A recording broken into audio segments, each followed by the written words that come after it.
Hi, this is Noel Powell from Creation Effects, and you're watching the tutorial for the Space Effects template for Adobe After Effects. This is the easy way to make really good looking space animations, and you don't need to be an expert in After Effects to use it. What it is a collection of space scenes and effects that you can easily customize in After Effects. Each comp has a separate control layer with a bunch of slider controls, and you can use those to customize every element of the scene and get a variety of looks. And then you just animate your camera to move through space and it's ready to render. It has all the major celestial bodies that you learned about in science class and some other bells and whistles to make your animations really stand out. So let's have a look at what's included. We've got black holes, we've got the sun and Earth, and you guys know how to read, I'll just play the video.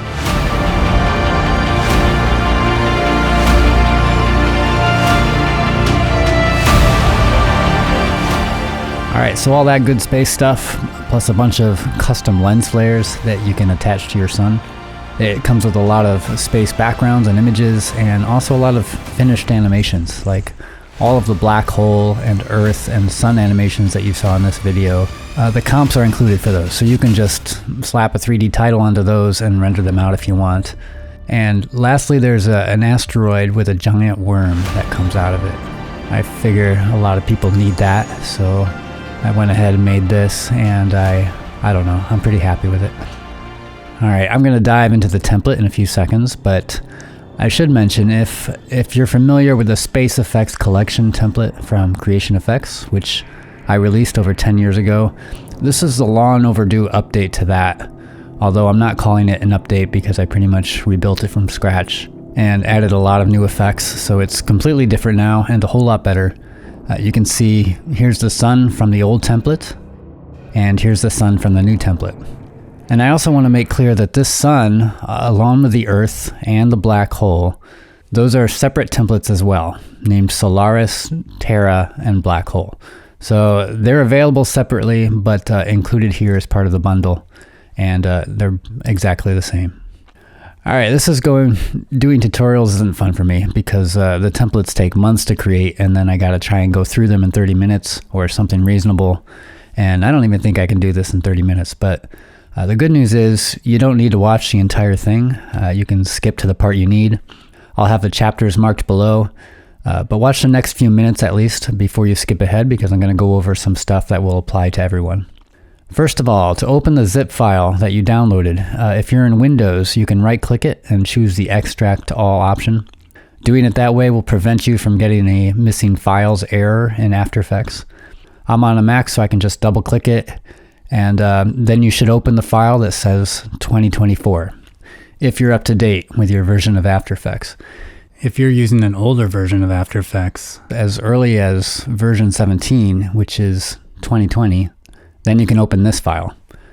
The difference is this version uses the updated CC ball action effect, just in a few comps to generate particles. Don't worry about it, you're not going to miss out on much if you use the old version. Once the project opens up, you'll be greeted with some instructions here. And the Space Effects folder is the folder we want. It has all the celestial objects in it. There are 18 folders, and I'm going to go through 8 of these. The reason being, the moon and all of the planets all use the same setup, so I'll just cover one planet. And then also, 3 of these have their own separate tutorials. So if you are wanting to use the black hole effect, or the Earth, or the sun, I'm not going to talk about those at all in this video. You can visit their product pages at creationeffects.com, and I'll add the links to those tutorials in the description. So let me show you some things that all of the comps have in common. I'll open up one of the simple ones like Mars. All of the comps are 4K resolution. If you go to the composition settings panel, you can change it to HD or any other resolution, and the effects should all work the same. A few comps might have a solid layer or two that you should also change to fit your comp. Solid layers are these ones with the solid colored square here. You don't need to change every solid layer you find, just click up here where it says layer name to change it to source name, and If any of the layers are named 4K, that means that they were meant to fit that 4K comp exactly. So you can select it and go to Layer and Solid Settings and just Fit to Comp, and that will change its dimensions to fit your comp. So all of the main comps are going to have this instructions layer at the top. So you can unhide that to get an overview of the comp. And then also you've got these layer comments. These will have helpful information on that particular layer. So you just make the column really wide and expand some effects to read it all. Actually, sometimes these can get really long. So if you have a text editor you can open, it'll probably be easier to just copy the text into there. All right, at the top, you'll have a control layer, which is the most important layer. Select that and you'll see all the customization controls in your Effect Controls panel. And if you don't see this panel, just go to Window and Effect Controls. So these controls are going to be different for each celestial body, and sometimes there's going to be a lot more controls than this. But you can see they're all organized into categories, and in most cases, if you read the layer comments, I explain what each control does. All the comps will have a camera layer. You probably want to animate this to move through space to give your animation some movement. Lots of tutorials online on how to animate a camera if you need that. But let me show you one good tip, because I think a lot of people are going to want a camera movement that's orbital, revolving around your scene. And the easiest way to do that is to parent the camera layer to the control layer. So you might need to reveal the parent column by right-clicking up here. And then I can parent this. And this control layer is just a null object. It will be in the center of the scene where the celestial object is. So now we could just keyframe the rotation of the control layer, and that will orbit the camera around. And notice when I do that, we still see the star background no matter what angle I move to. So we have a 360 degree background in every comp, and it's made from these 6 3D layers at the bottom, which form a huge 3D cube around the entire scene. If I go to top view, so that we're looking down on the scene, and I'll zoom way out, we can see how big that cube is.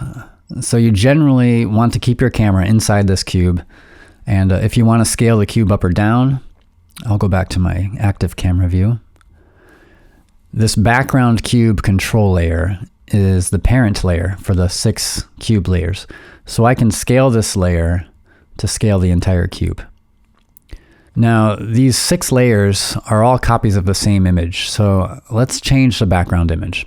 I'll just double-click one of these layers to open the pre-comp, or I can find this pre-comp in my Mars folder. It's called Put Your Background Image Here. There's one of these in each folder. And there's already a bunch of images in here, and you can unhide any of these. They use the screen blending mode, so you can combine them if you want. I could add one of these Nebula images.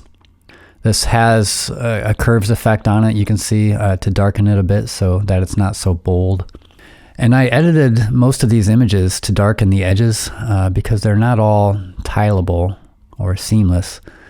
You don't want to see any seams where the sides of the cube meet.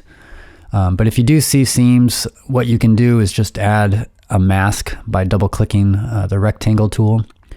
And then you can use the mask feather tool to feather the edges inward, like this. One last thing to show you before we go through the folders. A lot of the comps use an effect called AfterGlow, usually on an adjustment layer at the top. And it can make a huge difference in your animations. AfterGlow is actually a free preset that you can download on the freebies page at creationeffects.com. It works just like the standard glow effect that has always been a part of After Effects, but it's a lot better and a lot brighter and a lot bigger.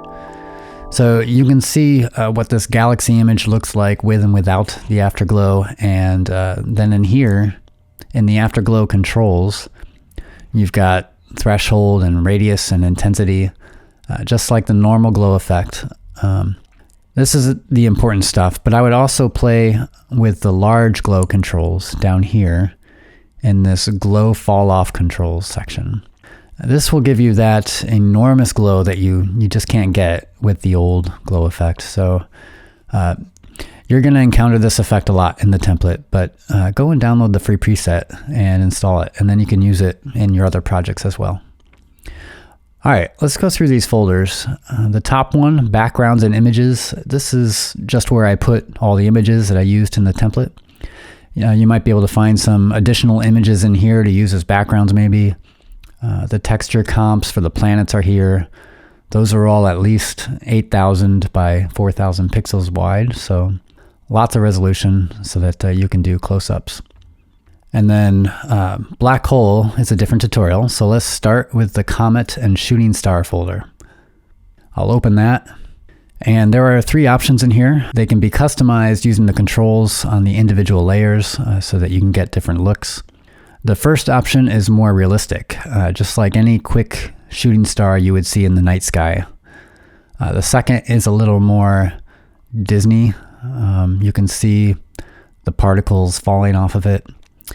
And the third uses 3 layers. This is a slower moving comet with a dust trail. You have to go at least 10 seconds in to see the whole trail because the particles take that long to fully generate. So if you want, you could drag these layers over so that the tail is longer at the very beginning. And if you want the particles to last longer on any of these, you would have to do that in the particle effect. Just expand CC Particle World and adjust the longevity property here. If you want to put these in another comp, just copy and paste the layers. And to customize the motion path, you'll keyframe this first control position. You can see it's already got some keyframes on it, and notice how this is over 10,000 pixels back in Z space. You'll want to keep them far in the distance like that, otherwise they'll look huge. And it can be tricky to animate because you can't see the motion path in this panel. So what you can do is double click the layer, and that opens up the layer panel, and then you can see the motion path. And you could give it a curve if you want. The other control you'll want to keyframe is the birth rate to make it appear and disappear. Don't just animate the layer's opacity, because that's lame. Do people still say that? Who knows? And for this comet, each layer has its own look, its own settings, and they each have their own controls for customizing it. But to animate its position and birth rate, you only need to do that once on this layer named Comet Control Layer, and then the other 2 layers will follow it automatically. Okay, next is Earth, which is the Terra template, and there's a separate tutorial for that. I'll put that link in the description. And then the Galaxy. This one actually has a 4K and HD version. You can still change the resolution, just pick the one that's closest to what you want. If I play this back, you can see it's spinning, and not just spinning, but twirling. So the center is spinning faster than the outer edge. You can customize all of that on the control layer. The control layer has separate categories of controls for all the main components of the Galaxy, and there are 3 main components. We have the stars, made with particles. We have the clouds, also made with particles. And we have a Galaxy image, which we have the option to swap out. So I'll go through these, and we'll look at how the layers are set up, and I'll try to stick to just the important stuff. So first we've got the AfterGlow controls. These just control the main properties of the AfterGlow effect. If you want more control, you can just use the controls on the AfterGlow layer here. And keep in mind that this is an adjustment layer, so it affects everything underneath it, including the background. So if you swap out the background image, you may need to darken the image with an effect, because the way AfterGlow works, it only affects the brightest parts of the scene. Next, there's the star controls. These affect all of these stars layers down here. This first stars layer fills up the entire scene, filling up the entire background cube, basically. And then the rest of these make up the disk. This first one, the stars are concentrated in the center, and then each layer expands the stars further out into the disk. You can adjust the properties of these particles locally in the CC Particle World effects if you want. And then these global controls on the control layer will affect all the layers together as a percentage. So like right now, all of the stars layers are at 80% of whatever the particle sizes are set to locally on each individual layer. Next, we have the light inner clouds, the light outer clouds, and the dark cloud controls. That would be these 3 layers down here. Here's how these work. The first layer generates these large and soft light-colored clouds, or nebulae, plural. Then the next layer adds some dark cloud-shaped textures over the light particles. You can see this layer uses the multiply blending mode to darken everything. And the particle effect on this dark clouds layer is actually using this nebula texture layer as its particles. So we're seeing hundreds of copies of this image overlaid on top of the light particles. And you can customize this texture in the dark cloud controls in here. And then the top layer are these light inner clouds, which add more brightness to the center of the galaxy. Okay, last of all, we have the galaxy image controls. The galaxy image is here. It's got a twirl effect to make it spin, which you can customize in the controls. And you can use this drop-down control to select which galaxy image you want to use. Or if you have your own image that you want to use, you can just drag that into this pre-comp. So that's the galaxy. Let's move on to Jupiter. This will cover all of the planets except for Earth, and it will also cover the moon as well. And it will nicely transition to our next folder, which are the lens flares. So let's have a look. If I play this back, I don't know if you can see it, but the planet is rotating and the atmosphere is moving, like the texture is warping. On our control layer, in the planet controls here, you can see the rotation speed, or you can rotate it manually here. The radius is set to 2000 pixels, and that's about full resolution. The texture is 8000 by 4000 pixels, so it won't really help you to increase this. It's not going to make it any sharper. You can just move your camera closer if you want it to look bigger. Now I realize this comp doesn't have any of Jupiter's moons, but I thought I could just teach you how to do that really quick, because adding a planet or moon might be something you want to do for any kind of space animation. So just go to your planets folder. There's actually a texture in here for Europa, one of Jupiter's moons. And I'll drag that in here, and I'll add a CC sphere effect to it. And I'll make it a 3D layer. And I can now position this moon wherever I want in 3D space. If we have a light layer in our comp, we don't want that to affect the brightness of the layer like this. So I'll go to my material options and I'll set accepts lights to off. And I think I'll put this off to the side a bit. And the layer needs to always face the camera, so I'll right click it and choose transform and then auto orient, and I'll set it to orient towards the camera. And that's pretty much it. You can set the size in the CC sphere effect, and I could adjust the lighting so that it matches Jupiter. Lastly, if I wanted to make the moon orbit the planet, I could do what I showed you before. I could parent the layer to the Jupiter control layer. Then we can rotate the null object and it'll make the moon orbit around it. All right, moving on. The storm warping controls is the warping of the texture that we saw. And this is just a Jupiter thing. The other planets don't have this, but there are 3 different kinds of warping effects found on the jupiter.jpg file or layer. So there's a turbulent displace, a bunch of twirl effects, which are each positioned on different storms, like on the great red spot here, and it makes them spin. You can duplicate those if you want and move them wherever you want.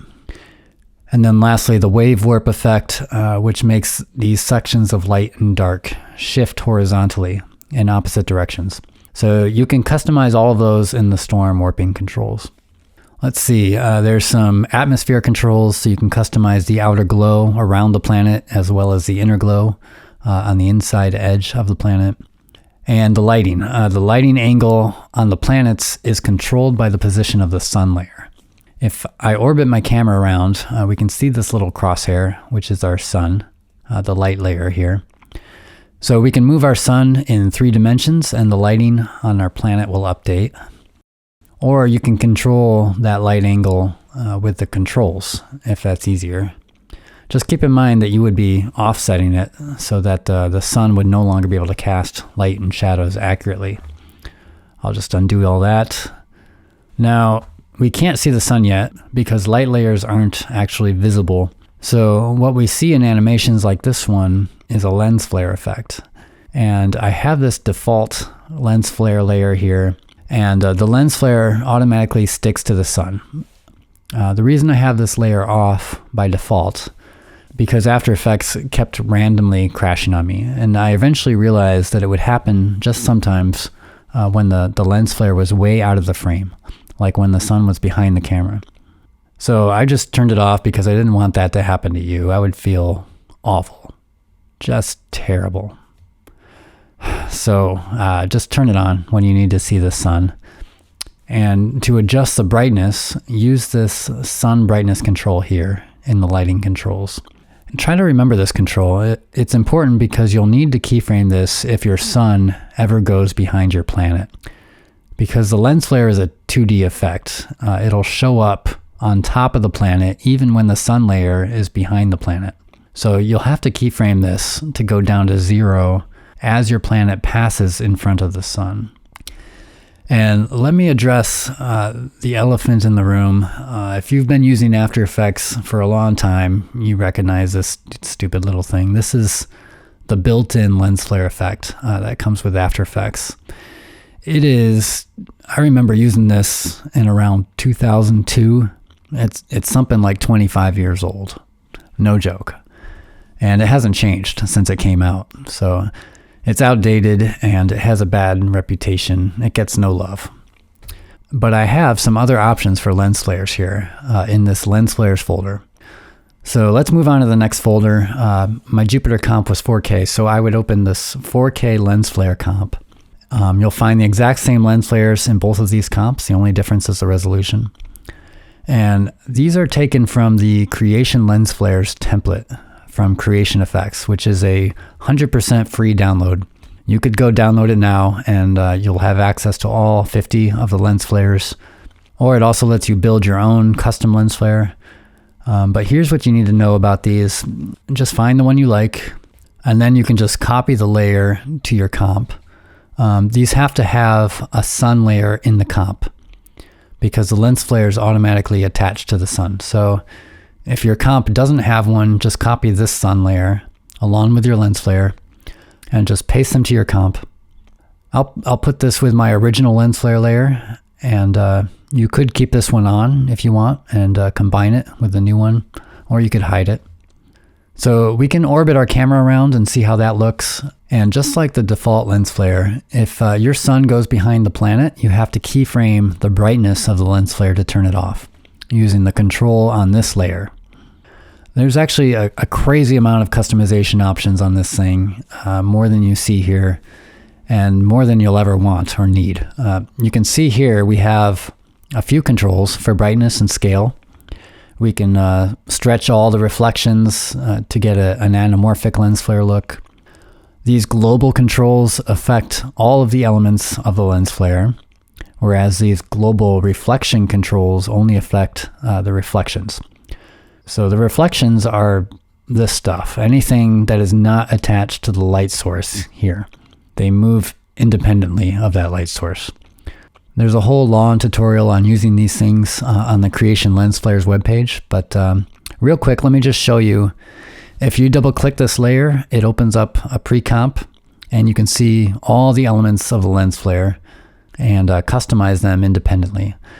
This is actually a simple one, just 8 layers. Some of them have 20 or 30 layers, but you can hide any element you don't like or use the controls on any layer to customize that individual element. And you can change its color or shape or position or how it moves when the light source moves, whatever you want. And I should mention, if you're working in some other resolution like 8K, just change the resolution of the pre-comp in the composition settings panel, make it match your final comp, and that should be all you need to do. Okay, Mars, Mercury, and Moon, those are similar to the Jupiter setup. So I'll open the Nebula comp. I'll play it back, and you can see how it's three-dimensional. So we've got a bunch of 3D stars in this comp made with particles. And we've got our AfterGlow layer again, which makes everything look brighter and a lot nicer. And then the nebula itself is a composite of 3 nebula images. And you could swap out the images to create different looks. But the real special ingredient here is that the images are all curved in 3 dimensions. Rather than just being 3 flat images that are rotated in 3 dimensions, which wouldn't look that great, these have actual 3D curves to them. I used yet another free tool from Creation Effects called Layer Bender. It's a free template that lets you curve stuff in After Effects, like footage or an image or a solid layer. So you could go and download that one for free too if you want. Before we look at the customization controls, let me show you how you can change the nebula images. In my pre-comps folder, we can see the 3 pre-comps here. I'll just open one of them. So in here, we've got some nebula images that I generated with AI, or there's some nebula photos from NASA down here. Or if you want to experiment with a fractal noise texture, there's this bottom layer here. Just unhide whatever layer you want to use. At the top, we've got an adjustment layer that you can just ignore. It has an effect that darkens the edges so that we don't see the edges of the image.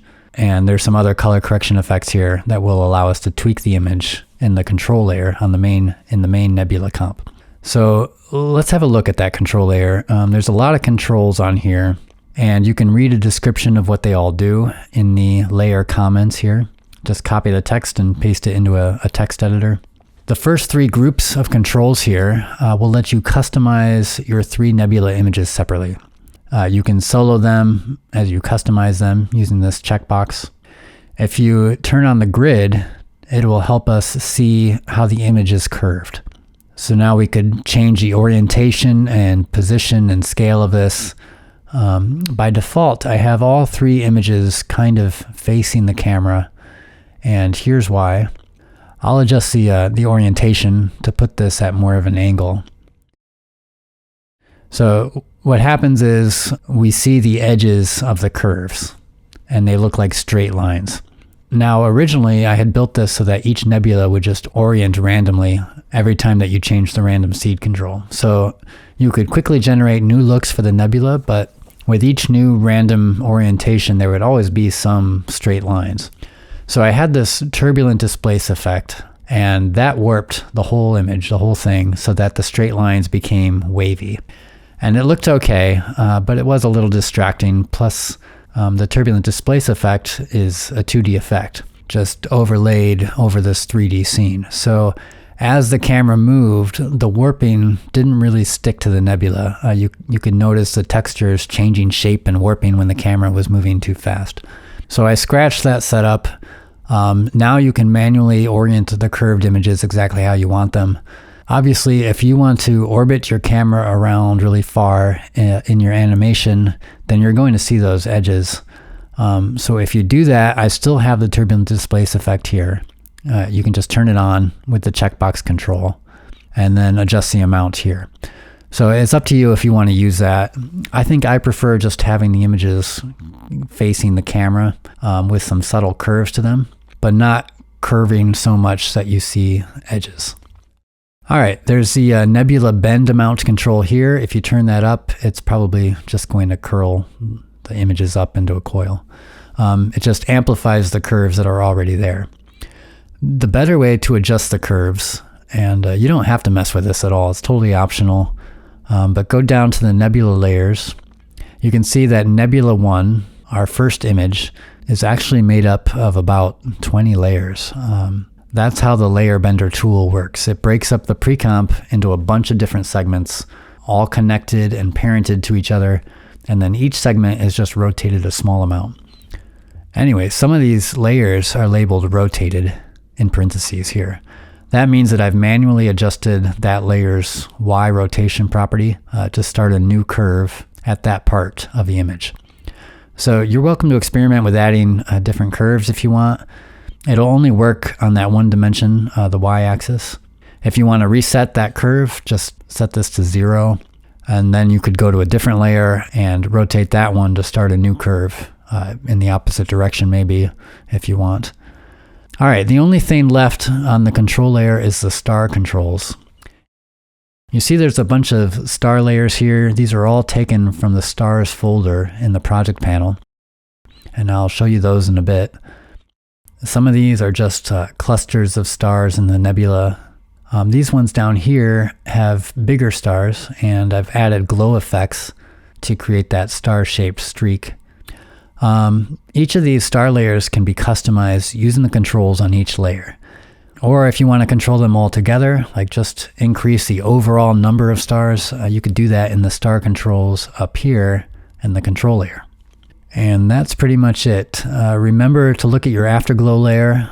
If you've changed the nebula images, they might appear too bright in this comp. So go to your AfterGlow layer and adjust the threshold or the intensity to get it to where you like it. Okay, Neptune and Saturn, we can skip. Let's do the solar system comp. All the hard work is done for you. All the math is done. So you can get a scientifically accurate animation if that's what you want. Let me go over how it's set up. The planets are all separate layer colors here. You've got a texture image for each planet with a CC sphere effect on it to make it a sphere. And those layers are each parented to their individual control layer. Those control layers sit at the center of the scene and they rotate to make the spheres orbit around the sun. And then each of those control layers are parented to the main control layer, the solar system control layer. So we could scale that layer up or down to scale the whole solar system. You'll be able to customize everything on that solar system control layer. But before we look at that, let me show you the sun real quick. This sun is from the Solaris template. You can learn all about it in the Solaris folder here. If you want to try a different surface texture, you can double click this layer, the sun surface, and that opens up the pre-comp. And you can unhide any of these layers down here. These are all real footage of the sun. And then back in our solar system, by default, this sun has a ring of prominences, these are called.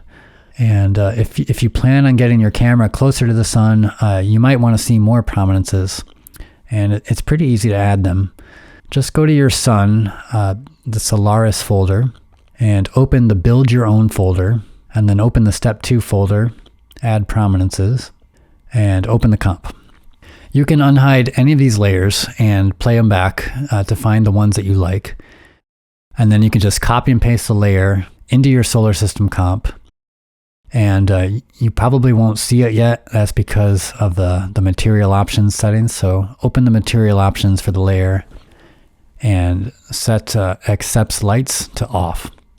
And to attach this to the sun, we need to parent the layer to this sun control layer. So now the prominence sits right on the surface of our sun, and we could use the controls on the layer to position it wherever we want on the sphere. And if we go and look at that sun control layer, there's a bunch of customization controls on there to get different looks for your sun. All right, let's look at our main control layer now. In these folders down here, you'll find controls to adjust the scale and orbit and rotation of each planet.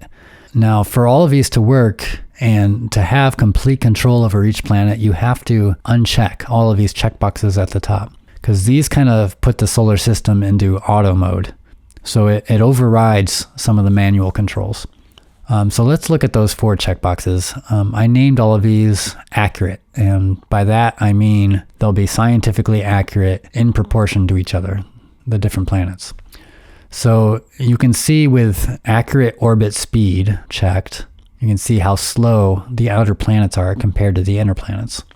We could speed up or slow down this whole thing, the orbit speeds and rotation speeds, using this solar system speed time-lapse control, which it's currently set to 20%. I can uncheck that box, and now the differences in the orbit speeds aren't so extreme. And you could adjust the speeds of each individual planet now using the manual controls down in the folders here. And the time-lapse control will still work to speed up or slow down all of them together. Accurate rotation speed, I have that checked by default. That will link the rotations of each planet to their orbit so that they have the right number of rotations per revolution, which makes some of them spin more than a full rotation with each frame of the animation, so super fast. If you uncheck it, you can control each planet's rotation on their axis manually down in the folders. Accurate orbit distances. So now the first 4 planets are really close to the sun, and the furthest planet, Neptune, is way out here somewhere. And by the way, it's a bummer about Pluto, but if you're still upset about that, then you should probably talk to someone, because that was almost 20 years ago. And we got bigger problems than that. Like, we got a planet called Uranus, which, I don't know, maybe that's not a problem, but it wasn't when I was 14. You could probably tell a lot about a person based on their position on that. Anyway, with this checkbox on, you might want to increase this scale orbits additive control. It's additive because it adds the same amount of distance to each orbital path. So I'll add a couple thousand pixels just to put some distance between these inner planets and the sun. And you can see how big this scene is now, because 2,000 pixels just to move these planets out a little bit. And you can see our camera, it's 43,000 pixels back from the center of the scene where the sun is. The scale is so large so that you can move your camera in close to the planets if you want, and still have enough resolution to get a sharp image. But if you feel like everything's getting too big, you can scale the entire solar system down with this solar system scale control. This control is lossy, so you can scale it down, but if you scale it up past 100%, you're not doing yourself any favors. At least you're not adding any resolution to the planets, you're just scaling the layers up. If you need to add resolution, you'll need to increase the planet radius controls in the folders down here. All right, so now we've got proportionally accurate orbit distances, and it's pretty crowded here. So to spread these inner planets out a little bit, we would increase the scale orbits proportionally control, which obviously is going to push these outer planets way, way out there. I'm going to undo all that. And now let's check accurate planet size. You can see what that does. So we'd have to scale up the orbits now so that these bigger planets aren't all on top of each other. Or we have this scale planets proportionally, and we could just scale them all down, but keep their accurate proportions. I mean, Mercury is so tiny we can barely see it now, but it's realistic at least. And you probably noticed how this doesn't affect the sun at all, because the sun is so ridiculously large compared to everything. It's just not practical. But you could scale it up manually if you want, like I did for this animation. And that's about it. You can adjust the planet brightness and the shadows here. You can turn off the orbit paths if you want, the lines, or scale them up or change their color. These paths are shape layers, so they never lose resolution. And if you want to change the background, just double click one of the background cube layers and unhide any star image in that pre-comp. All right, we're getting close to the end here. Let's move on to the space fly-through effect. This isn't super complicated. It's just a popular type of shot. So I figured I'd set it up and build in some easy customization options. We have multiple images of stars and nebula here, the yellow layers. They have the screen blending mode so that we can see all of the images at once. And I'll show you how you can swap them out with other images in a minute. If we look at everything in top view, and I'll zoom out, we can see how the images are all spaced out on the z-axis. The first one starting at the center of the scene. And we can see our camera here, and it moves forward right through the images if you want. You can adjust the position keyframes to make it go further or faster. And then way in the back here, you can see the background image, which if you double click that background layer, it opens up a pre-comp, and you can unhide any layer to change the background. Let me go back to active camera view. We also have an AfterGlow layer to add some glow to the whole scene. You can customize that using the AfterGlow controls on this layer. And we also have the stars layer, which has 3D stars made with CC Particle World. I've made them easy to customize. Just use the controls on this layer. So you can see from the file names, I used several different images here. You might want to use multiple copies of the same image, or just use 3 images maybe. I don't know. So to swap them out, just use the old Alt-Drag technique. You can bring your own images into After Effects, or you could find some up here in the Backgrounds and Images folder. And just select the layer that you want to replace down in your timeline, and then hold down the Alt or Option key on your keyboard, and then drag the image from the project panel into your comp. And that will swap out the source of the layer, and it will preserve all of the expressions and the effects on these layers. You can also delete or duplicate any of these layers, and they'll automatically jump to position so that they're evenly spread out. Oh, and this first layer here is different. This is a fractal noise texture that looks kind of like a nebula. It's totally optional. You can hide it or duplicate it if you want. If you duplicate it, each new copy will have a different random seed, so the texture will look a little different on each layer. All right, let's look at the controls. I'll select the fly through control layer, and we've got some controls at the top to adjust all of the images together, like their brightness. And I'm going to go back to top view. We can adjust the spread with this images spread control. We can move them all forward or back with this offset images position control. And then our randomize controls will let us add some randomness to the layers. So I'd probably recommend that you add some slight random rotation to these and position. They've already got some random Z position on them so that they're not so perfectly spaced out. And lastly, there are some camera controls. I mentioned how you need to adjust the camera's keyframes to adjust the speed. But with the controls, you could also add some wiggle to both the camera's position as it moves forward, or to the orientation, which affects where the camera is pointed at. So there are some amount controls, and then the speed controls. Keep those speed controls really low, like a 0 point something should be plenty. And let me just show you one last thing. I didn't put this in the comp, although maybe I should have. It's an effect that I love and I use a lot, and it works really well for space animations, particularly this one. I'll add an adjustment layer over all of this, and then I'll add an effect. It's called optics compensation. And I'll reverse the lens distortion. And as I turn up the field of view, you can see what it does. It will stretch the edges so that it gives an exaggerated perspective. About 70 is usually good. I'll do about 80 just so you can see it better. So it's going to look like the camera is moving faster, and everything will look even more three-dimensional now. Okay, just one more comp to go over, the stars. I'll open that up.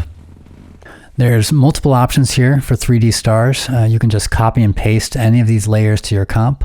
And each layer has its own customization controls to customize the stars. And I don't think I need to say much about these. You can play with the controls and see what's possible. The first two that say entire scene are meant to fill up a large area, the whole scene. One is made with CC Particle World and one with the CC Ball Action effect. The advantage of CC Ball Action is that it generates little clusters of stars like this, whereas the CC Particle World spreads them out more evenly. You've got a couple options for smaller, more isolated clusters of stars here. And the star fields, these are made with the CC Ball Action effect, and there are just endless arrangements of stars that can be made. And these are just 4 examples. Just play with the controls and see what you can make. CC Ball Action is an incredible effect. I made a whole template with it called Pixel Pusher. It's a powerful but often overlooked particle effect. And in 2024, CC Ball Action got an update, so now it's even better. And last of all, there's these 2 options at the bottom that both use the CC Starburst effect. This one kind of reminds me of a wormhole. trippy stuff. And that, folks, is all I had for you. Hopefully it was enough information, but also not too much information. And I never ask this, but please like the video if you learned something. I'll leave links in the description for the other tutorials for the black hole and the Earth and the sun. And if you like doing cool stuff in After Effects and you like saving time and money, you should go browse creationeffects.com, because I've been doing this a long time and I've got a lot of fun templates over there, like Creation Trippy Effects. It's a huge collection of trippy effects for your footage, as well as trippy or psychedelic animations that you can customize. There's also Landscaper, which lets you make custom 3D landscape animations in After Effects with water and an automatic sky and lighting and all kinds of nature effects. And it comes with 40 finished landscapes that are easy to edit. There's also Shapeshift, which lets you make perspective bending transition effects for your videos. And speaking of perspective bending, there's also Infinite Horizon for making perspective bending landscape animations from your landscape footage. And if you ever need insects or birds or fish for your videos, I have a series that lets you create custom swarms and flocks and schools that look very realistic, and you can choose from lots of species and control where you want the swarms to go. And there's a lot more on the site, but I'll leave you with a glimpse of Creation Artifacts, which turns your footage into animated artwork in just about any artistic medium that you want. That's it. I hope you liked the video, and good luck with your space animation.